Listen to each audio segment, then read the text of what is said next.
Be sharing with you in this video how to forgive yourself and move on from your past traumas and shadows, because I really believe when we walk through life, there's going to be times where stuff comes up, and maybe you feed into that, not on purpose, not because you wanted to do it, not because it felt good to you, but because you believed you had to. And so what happens is that maybe you might make a mistake, because life does involve pain, it does involve trauma, and it does involve your shadow coming up, or however you want to label it.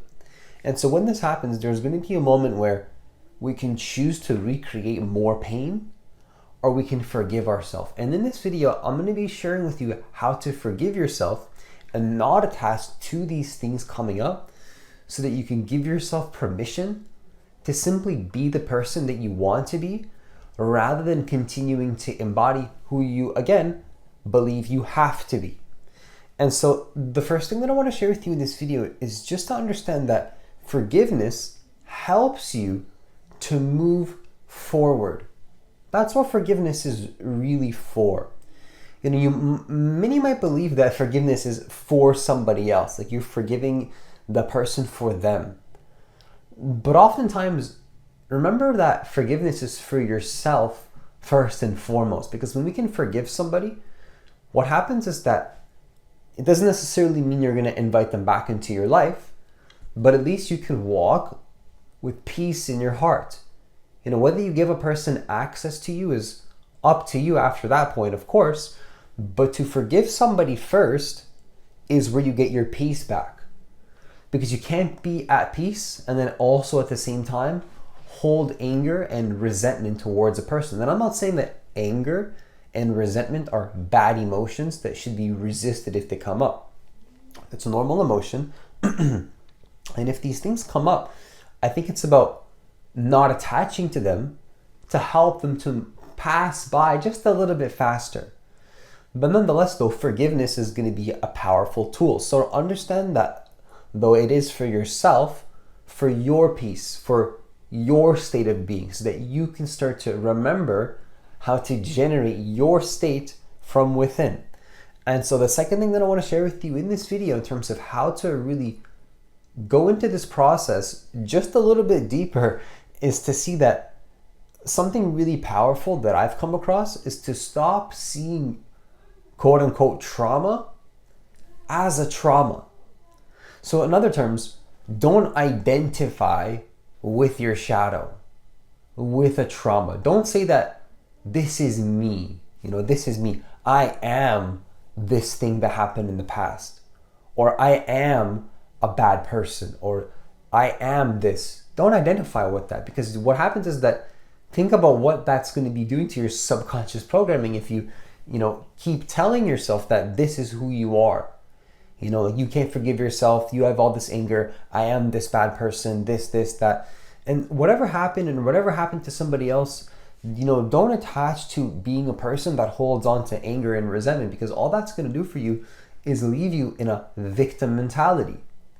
You're going to play the victim, and so that's not going to be conducive to helping you stay aligned with your highest vision and what's helping you to become your greatest version.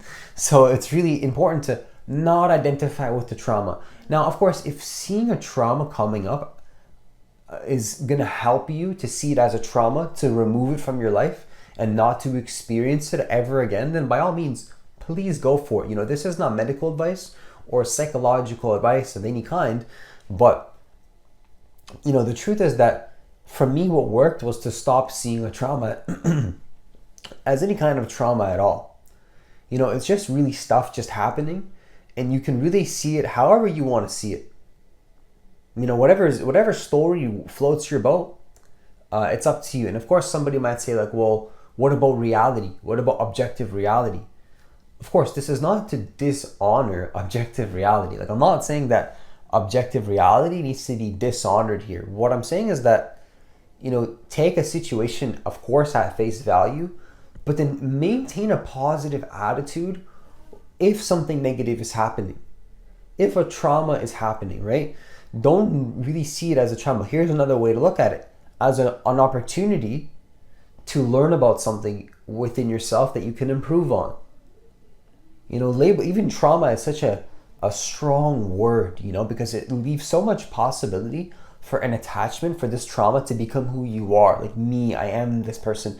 It becomes your whole identity, and it becomes your whole sometimes it can become a person's reason to exist. Their entire identity and their reason to live is victim mentality. Why is this happening to me? I'm a victim. And it's like, at some point, it's like, people can feel compassionate for you, but then the most compassionate thing to do for that person sometimes is to let them know, like, hey, you know what? You've been a victim for, let's check the calendar here. It's been 10 years. Like, how long do you want to be a victim? When are you going to decide to say that, you know what? Like, I don't want to be a victim anymore. Just to say, you know what? Like, wait a second here. Pain can happen, but then where now are you adding to the pain? Where can you take responsibility and say that, you know what? I'm not taking responsibility here. I'm not being accountable for my mistakes.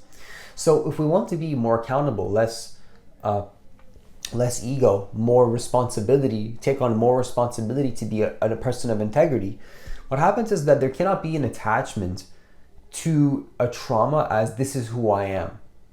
See it for what it is. Yes, it is a trauma, but what is a trauma? It's a past pattern that you're choosing to no longer see as you.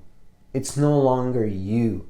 It's not that this trauma is you and that you need to be attached to it, that it's just stuff happening, and that now you're going to reinterpret that as you letting go of an old version of who you are, so that now you can instead align with your preferred identity, your preferred reality. And so the final thing that I want to share with you in this video is to understand that, how is being attached to this trauma serving you? What is it giving you? You might think, like, oh, it's not giving me anything. Like, I don't want to be attached to this trauma. No, we'll just take a closer look, because definitely, if you've noticed consistent patterns coming up in your life and you keep repeating the same problems, even better question to ask, how is it serving you? What are you getting? Because remember, we only participate in things in life that we believe is giving us value, that is benefiting us.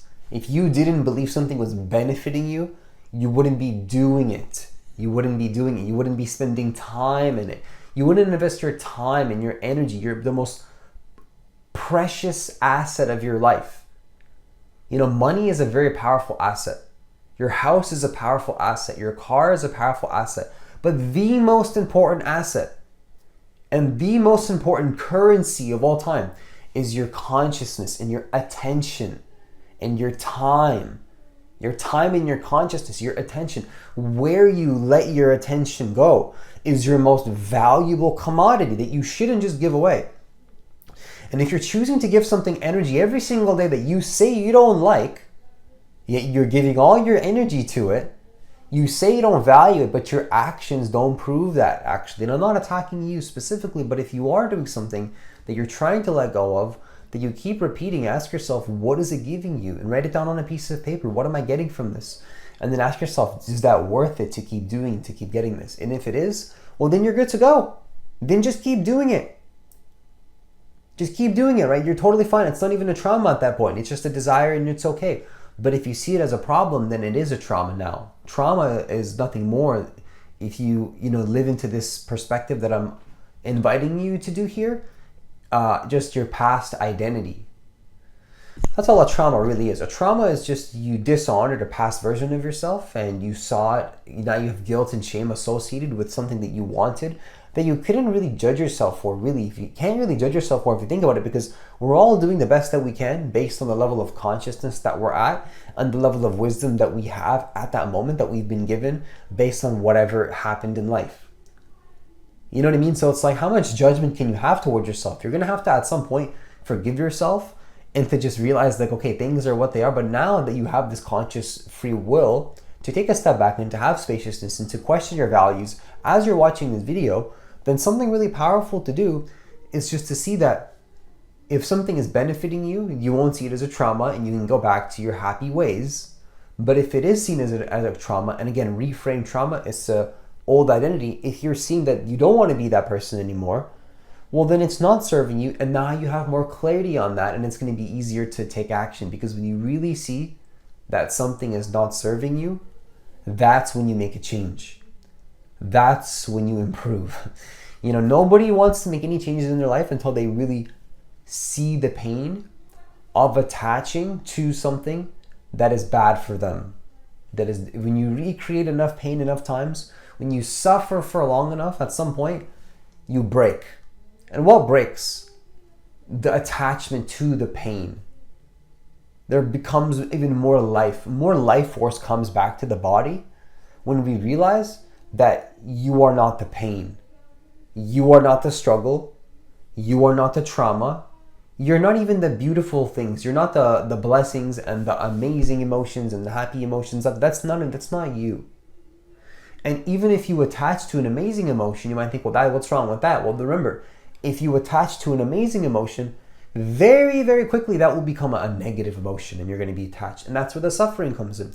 So we can live in the middle, not be attached to both the positive or the negative, and then simply take a look at, is this serving me? Look at it a little more neutrally. Look at it from a little bit more of just look at it from a balanced perspective. Am I getting anything from this? And if you're not, then let it go.